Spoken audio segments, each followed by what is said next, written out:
"Ma'am, the service staff entrance is around the back. You can't come through here." Lieutenant Miller's voice was a practiced blend of politeness and absolute authority.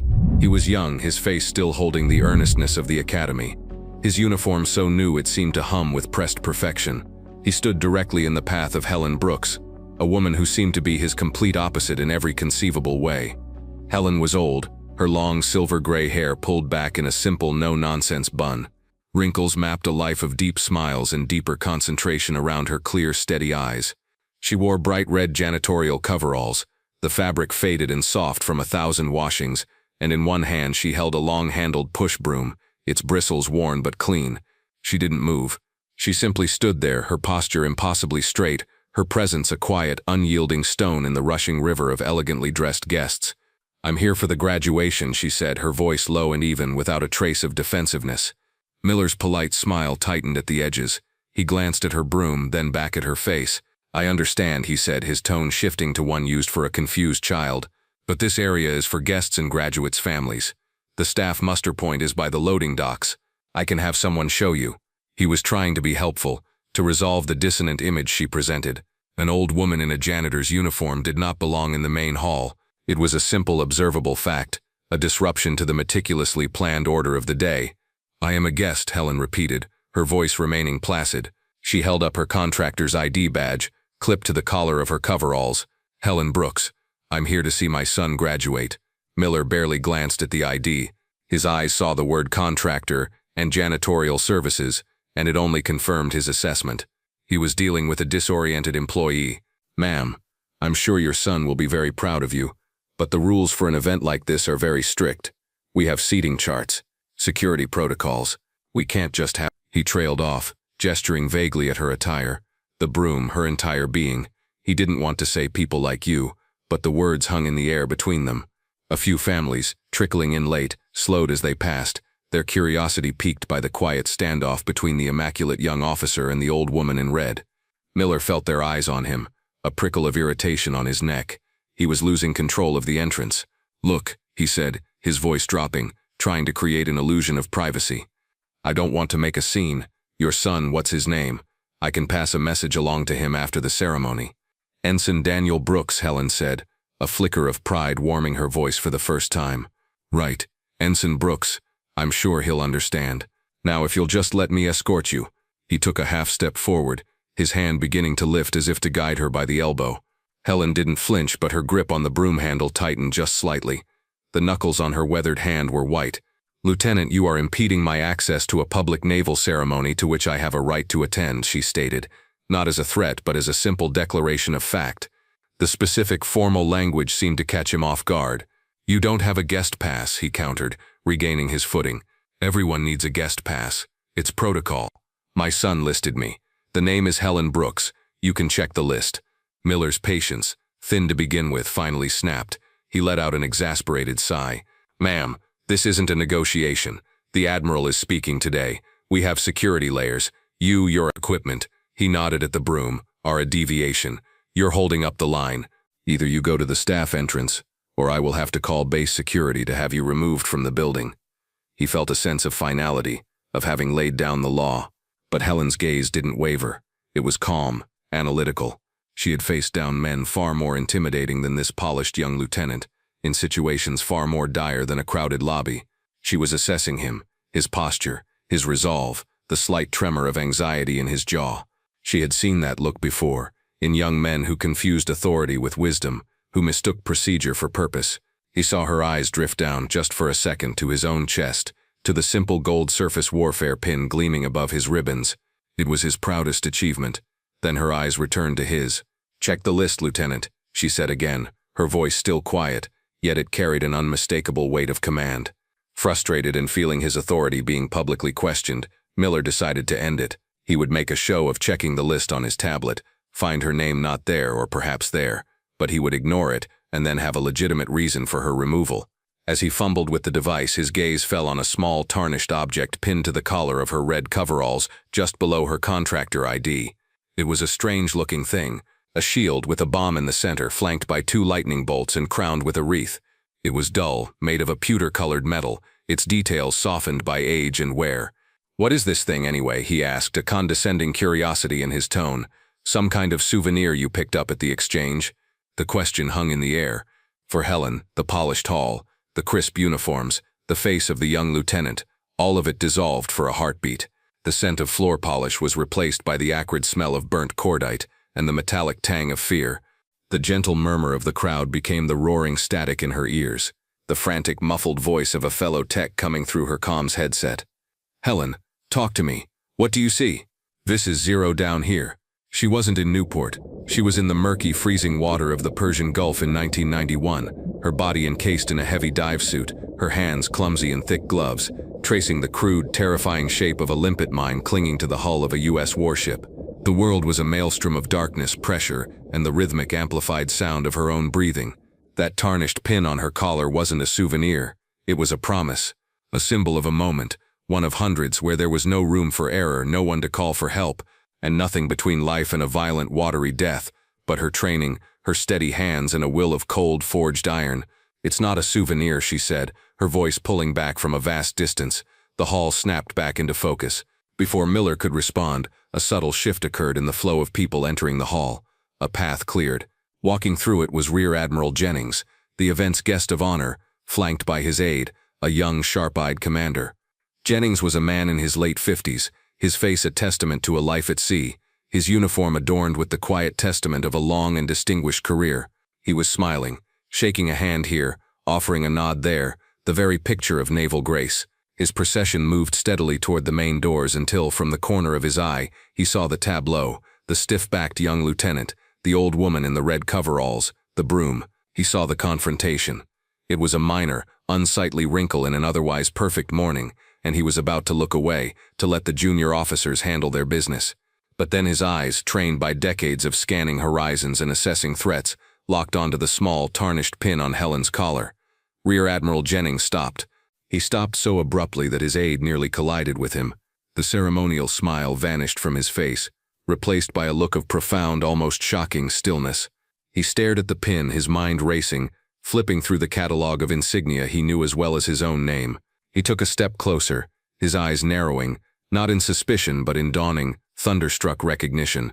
The shape, the bomb, the lightning bolts, the wreath on top, signifying the highest level of qualification. A Master Explosive Ordnance Disposal badge. He looked from the pin to Helen's face, truly seeing her for the first time. He saw the gray hair, the wrinkles, but he also saw the set of her jaw, the unwavering clarity in her eyes, the parade ground posture that no janitorial uniform could disguise. He saw a ghost from another era. His gaze flicked to Lieutenant Miller, to his puffed-up chest and condescending posture. He saw the entire story in a single gut-wrenching glance. The Admiral's face hardened, a cold fury building behind his eyes.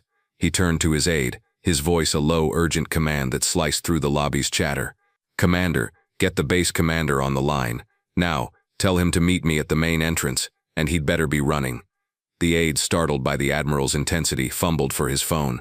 "Aye, sir. What's the issue?" Admiral Jennings didn't take his eyes off Helen. "The issue, Commander, is that one of my officers is about to make the biggest mistake of his career, and tell the CO to pull the service record for a Master Chief Petty Officer Helen Brooks, EOD. Tell him to look for deployments to the Gulf in the early 90s and then Anbar Province, Iraq. Now move." The aide, hearing the names and the tone, paled. He understood. This wasn't a protocol issue. This was something else entirely. As he hurried away, barking into his phone, the Admiral took a slow, deliberate step forward, placing himself in the background of the confrontation, a silent, powerful witness. The cavalry had been called, and in the hushed, expectant air of the great hall, the storm was about to break. Inside the base command center, a duty officer took the call from the Admiral's aide. The request was so unusual, it bordered on bizarre. The base commander, Captain Wallace, was needed at the OCS graduation hall, on the double, and he was to pull the service record for a contractor. A janitor. "Are you sure you have the name right?" the duty officer asked, typing Helen Brooks into the personnel database. The system cross-referenced active, reserve, and retired records. A file popped up, not a thin contractor profile, but a massive Department of Defense service record, flagged with dozens of classifications. The duty officer's eyes widened. He stood up from his chair. "Sir," he called out to the watch commander, "you need to see this." Captain Wallace was already putting on his cover, annoyed at being pulled from his pre-ceremony duties. when his desk phone buzzed. It was his watch commander, his voice tight with urgency. "Sir, you're not going to believe this. Helen Brooks. She's not just a retired vet. She's a legend." On the screen in the command center, a life of extraordinary danger and quiet professionalism scrolled past. Helen Brooks, enlisted 1982, one of the first women accepted into the Navy's EOD school, a brutal pipeline designed to break the strongest men. She didn't break. She graduated with honors. Deployments flashed across the screen. Panama, 1989. Operation Desert Shield and Desert Storm, 1991. Attached to a mine countermeasures unit clearing sea lanes under constant threat. Bosnia, 1995.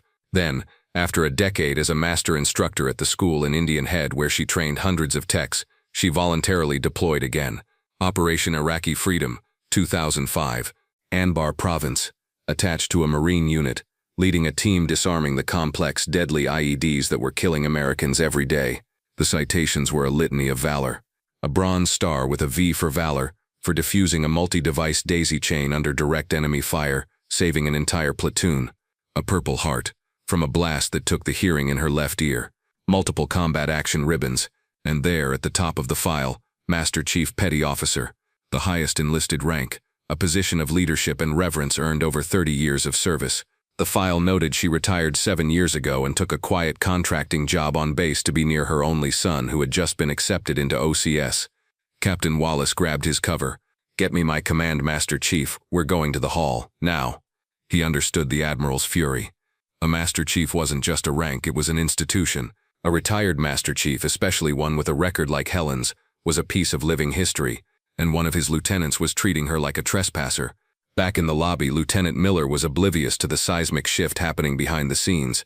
He had seen the Admiral arrive but assumed the great man was simply waiting for the ceremony to begin. Miller's world was small, confined to the task at hand. His patience was gone. "Ma'am, I have given you every opportunity," he said, his voice now cold and hard. "This is a secure military event. That pin," he gestured dismissively at the Master EOD badge, "is considered fraudulent wear on a civilian uniform. It is a violation of the Stolen Valor Act. I am ordering you to remove it and escorting you from the premises. If you refuse, I will have you detained." It was the ultimate overreach, an accusation born of pure, arrogant ignorance. He was accusing a hero of pretending to be one, all while standing in the house she had helped build. In the Navy she had defended with her life. He took another step forward, and this time, he put his hand on her arm. It was like touching granite. She didn't move, didn't even seem to register his touch. Her eyes, however, left his, and looked over his shoulder. A shadow had fallen over them. The great oak doors of the hall swung open with a resounding thud. Captain Wallace, the base commander, entered, moving with a velocity that seemed to bend the air around him. At his side was his command Master Chief, a man whose face looked like it was carved from a block of shipyard steel. Behind them, 2 more senior officers followed. They moved as a single unstoppable unit, their eyes locked on the scene in the alcove. The crowd parted before them, the whispers dying into a stunned, absolute silence. Lieutenant Miller saw them coming. His chest swelled with relief and vindication. The CO was here to back his play, to restore order. He straightened his posture, ready to give his report. But the delegation didn't stop at him. They walked right past him as if he were a piece of furniture. Captain Wallace came to a halt 2 paces in front of Helen Brooks. He looked at the old woman in the faded red coveralls, at her weathered hands, at the tarnished pin on her collar, and at the unshakable dignity in her eyes. He didn't speak. He simply brought his hand up in a salute so sharp, so precise it seemed to cut the air. The silence in the hall deepened, becoming heavy, profound. Every eye was fixed on the unbelievable sight. A full Navy captain, the commander of the entire naval station, saluting the janitor. The command Master Chief next to him snapped to attention and rendered his own salute. The other officers followed suit. Lieutenant Miller stood frozen, his hand still hovering near Helen's arm. His mind refused to process what his eyes were seeing. It was a violation of every protocol he had ever learned. Officers don't salute enlisted personnel first. They certainly don't salute civilian contractors. Then Captain Wallace spoke, his voice ringing with a power that filled the vast space, each word a hammer blow of truth. "Master Chief Brooks," he said, his eyes holding hers with profound respect. "Forgive this disruption. It is an honor to have you with us today." He held the salute for a moment longer, then crisply dropped his hand. He turned, not fully to the crowd but enough to include everyone, his gaze sweeping over the seated families, the graduating officers, and finally landing, with the force of a physical impact, on Lieutenant Miller. For those of you who may not be aware, Captain Wallace began, his voice taking on the cadence of a formal citation. You are in the presence of a living legend. This is Master Chief Petty Officer Helen Brooks, United States Navy, retired. A ripple of shock went through the crowd.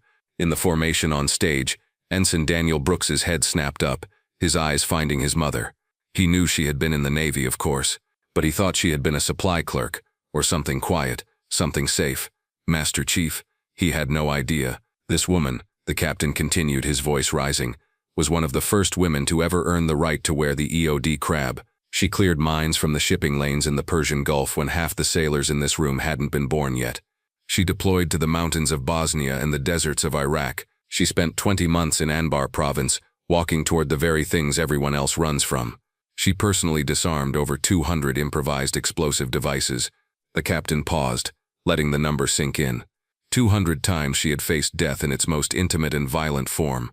The pin that my lieutenant here dismissed as a souvenir is the Master Explosive Ordnance Disposal Warfare Device.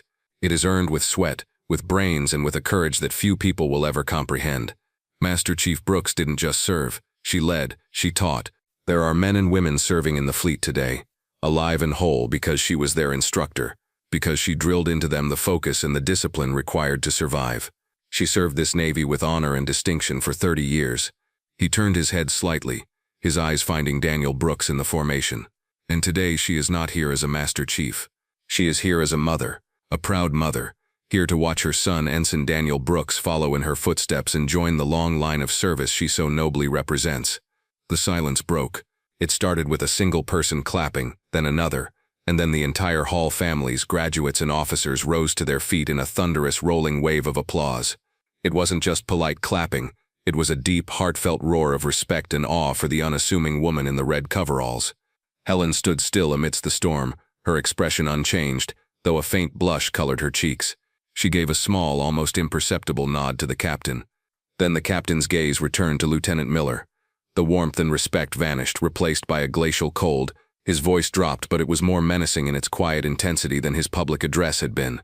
Lieutenant Miller, my office, 1500 hours. You will explain to me, in detail, how your rigid adherence to what you thought was protocol made you blind. You looked at this Master Chief and you saw a uniform. You saw gray hair. You saw a woman. And you made an assumption. You failed to see the bearing. You failed to see the lifetime of honor standing right in front of you. That, Lieutenant, is not just a procedural error. It is a catastrophic failure of leadership. You are dismissed. Miller, pale and trembling, could only stammer, "Aye, aye, sir." He turned and practically fled from the hall. As the applause began to subside, Helen finally spoke. She looked at Captain Wallace, but her words were meant for the lesson Miller had failed to learn. "Captain," she said, her voice soft but carrying. "The lieutenant was trying to enforce the standards. That's not a bad thing. The standards protect us all." She paused, her eyes sweeping over the young faces in the graduating class, including her son's. "The only thing that matters is that you apply them fairly, to everyone. You don't soften them for anyone, and you don't weaponize them against someone because they don't look the part. Experience doesn't expire when you get old. And gray hair doesn't mean you've gone soft. It just means you've survived the things that broke other people." As she spoke those words, a final, fleeting image filled her mind. Not of war or of a bomb, but of something quieter. She was younger, a chief petty officer then, standing in the Anbar desert under a blistering sun. A terrified young Marine, barely 20 years old, was refusing to get back in his vehicle after his friend had been killed by an IED the day before. Helen had walked over, not with orders or threats, but with a canteen of water. She sat with him in the dust and she talked. She told him about fear, about how it was just a tool, and how you had to pick it up and use it before it used you. She didn't leave his side until he stood up, nodded, and got back in the truck. That, more than any bomb she'd disarmed, was what the pin on her collar meant. It was about taking care of your people. The ceremony began.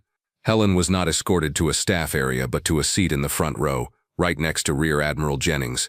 The Admiral leaned over and whispered, "It's been a long time, Master Chief.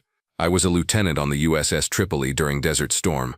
You and your team cleared a mine that would have sent us to the bottom. I never forgot that." Helen simply nodded. "Just doing my job, sir." The moment came when the new ensigns were called to the stage. Daniel Brooks's name was announced. He walked across the stage, his movements crisp, his face a mask of pride and overwhelming emotion. He received his commission, shook the Admiral's hand, and then, breaking with protocol, he didn't return to his seat. He walked down the steps and directly to his mother. He stopped before her.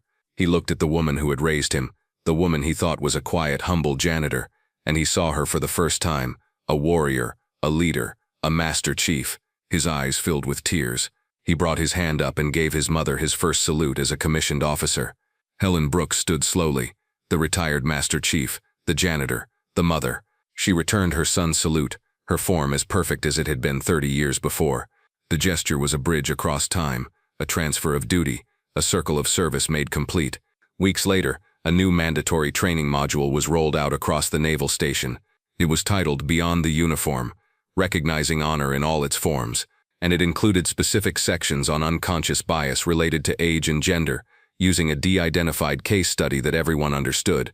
Lieutenant Miller was in the front row of the first session, his notebook open, his face humbled and attentive. One afternoon, Helen was in the base commissary, pushing a cart and deciding between two brands of coffee. Master Chief Brooks, she turned. It was Miller in his working uniform, no longer a crisp officer of the deck but just a young man. He looked nervous. "I wanted to apologize," he stammered, "since there's no excuse for my behavior. I was arrogant, and I was wrong, deeply wrong." Helen looked at him, her expression unreadable for a long moment. Then she gave a slight nod of acceptance. "You were, Lieutenant, but you've learned from it. That's what matters." She picked up a can of coffee and put it in her cart. "I had a young tech on my team once, cocky kid, thought he knew everything. On his first real job he nearly got us all killed because he didn't listen.